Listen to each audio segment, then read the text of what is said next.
Through brambles, briars, and baking desert heat, 22-year-old Ignacio Lozano escaped from Mexico with his family to El Norte, the United States. With a few bags of pan dulce, sundry takings, and the clothes he was wearing, he survived the harsh journey from his small pueblo in Nuevo León with his widowed mother, Alicia, and 5 sisters.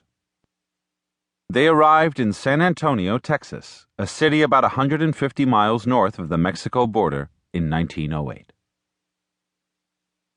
2 years later, the Mexican Revolution exploded in full force with a call to depose the president, who was trying to modernize Mexico and form closer ties to the rich country to the north, and was taking land away from small farmers and causing terrible hardship.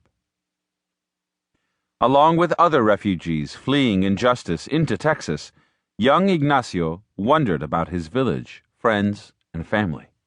So he opened his own bookstore and met other exiles. With Adolfo D. Salinas, a publisher, Ignacio worked on 2 Spanish-language periodicals, and then another paper, El Imparcial de Texas.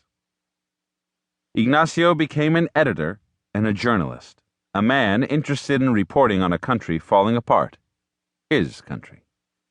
His countrymen were Spanish-speaking people, and they needed to read a newspaper in their own language.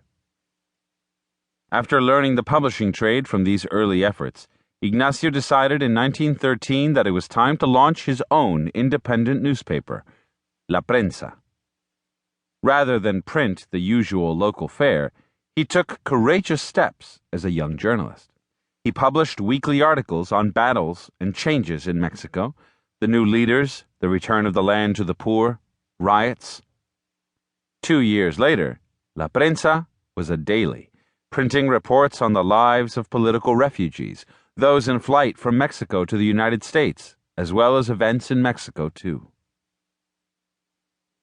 Even though the Mexican Revolution was over by the 1920s, Lozano's paper was passionate about the issues of justice, land reform, and equality for people in Mexico. Ignacio wanted the truth to be told. He wanted an informed and honest voice to be heard across Texas and Mexico. And because of his coverage on such issues, La Prensa was censored more than once in Mexico. That did not stop him. He hired serious thinkers and writers.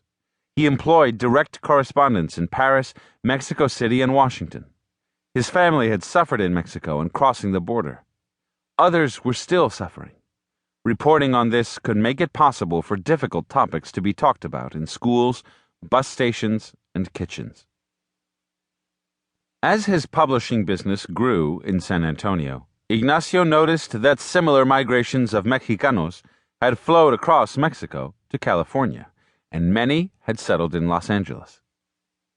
After shipping his newspaper to that Southern California city by train and having it read days late, he decided it was time to inaugurate a new Spanish-language paper in Los Angeles.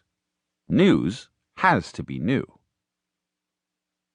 Ignacio chose a newsworthy day, on the celebration of Mexican Independence Day, September 16th, in 1926, Ignacio Lozano established La Opinión in the heart of Los Angeles, next to City Hall.